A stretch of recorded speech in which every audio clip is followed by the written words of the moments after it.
Kidlat News Updates.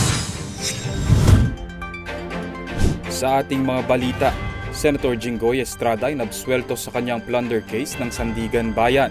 Landslide sa Davao de Oro, 7 katao ang pata. Alkalde ng Baguio City idineklarang tapos na ang diarrhea outbreak sa lugar. At oil price hike sa susunod na linggo, posibleng mangyari ayon sa Energy Department.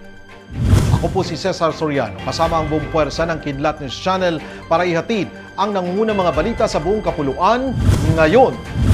Pinabuswelto ng Sandigan Bayan 5th Division si Senator Jinggoy Estrada sa kanyang plunder case kaugnay ng 10 billion pesos Priority Development Assistance Fund o PDAF scam ngayong araw January 90. Sa kabila nito, hinatulan pa rin si Estrada ng 1 count of direct bribery at 2 counts of indirect bribery matapos ideklarang guilty ng Anti-Graft Court. Matapos siya maakusahan sa pagbubulsa ng 183 million pesos mula sa kickbacks niya sa mga pekeng proyekto kasama ang PDAF scam mastermind na si Janet Napoles. 8 hanggang 9 na taong pagkakakulong para sa direct bribery habang 2 to 3 years naman sa indirect bribery ang ipinataw ng korte kay Estrada. Ayon naman kay Senate President Juan Miguel Zubiri, mananatiling nakaupo bilang senador si Estrada sa kabila nito. Aniya, maaari pa raw magsumite si Estrada ng motion for reconsideration sa Sandigan Bayan at magpasa ng appeal by certiorari sa Korte Suprema hanggat hindi pa pinalang naturang desisyon ng Korte. Hindi bababa sa 7 ang patay matapos lamunin ng gumuhong lupa sa kasagsagan ng walang tigil na pag-ulan sa bayan ng Moncayo sa Davao de Oro kahapon January 18. Kabilang sa mga nasawi ang pamilya ni Romel Gumatin matapos tabunan ng lupa ang kanilang bahay sa Mount Diwata dahil sa landslide. Bagay na nagawan pa niyang makuhanan ng video bago maganap ang nasabing trahedya. 3 individual naman ang nailigtas ng mga sundalo at rescuers sa kanilang isinasagawang search and rescue retrieval operation. Samantala, patuloy pa rin pinaghahanap ang mga naiulat na nawawala bunsod ng masalimuot na pangyayari. Matapos ang buong 1 linggong diarrhea outbreak sa Baguio City, kinumpirma ni Mayor Benjamin Magalong na tapos na ito.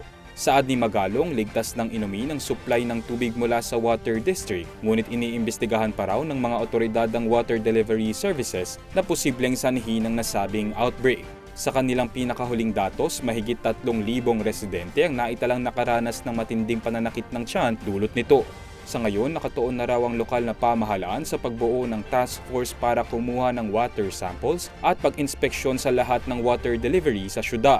Samantala, nagbaba na rin ang alkalde ng kautusan na ipasarado ang mga water facility na nagpositibo sa kontaminasyon upang sumailalim sa sanitizing procedures habang naghihintay sa serya ng laboratory test bago makapag-operate muli sa lugar. Tinitignan ngayon ng Department of Energy o DOE ang posibleng bahagyang pagtaas sa presyo ng petrolyo sa susunod na linggo.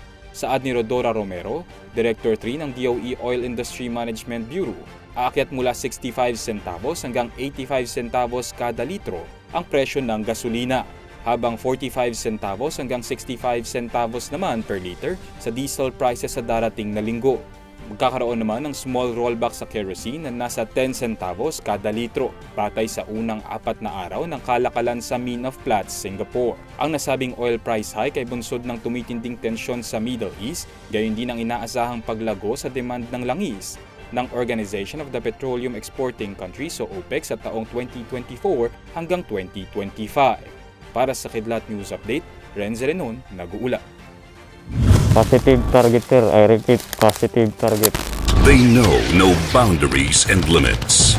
In the jungles of Mindanao, there lie the child warriors ready to be deployed to sow terror. Pinakarga ka ba nila ng baril? Tinuruan ka nila? Tinuruan, sinabi nila. Kung gusto mo makauwi, hindi ka makauwi ng buhay. Determined and prepared to die. How did the Army manage to uncover the sad plight of the innocent souls and counter the savagery of the extremists? Bundi Sawadyan is considered as the most notorious Abu Sayyaf because his actions is always aligned with the ISIS. He was the one making the bombs. Paano nyo sinundan si Sawadyan? Baka sumisikip yung space niya sa Sulu. Pumunta siya dito, hoping na baka mas maluwag dito. But sa tingin ko, nagkamali siya. Join Cesar Soriano as he seeks to unravel the dreadful effects of terrorism in Mindanao in his 4-part series, Sa Kamay ng Terorista. Magandang Gabi Pilipinas, starting this Sunday, January 21, 5:15 to 6:15 p.m. on PTV.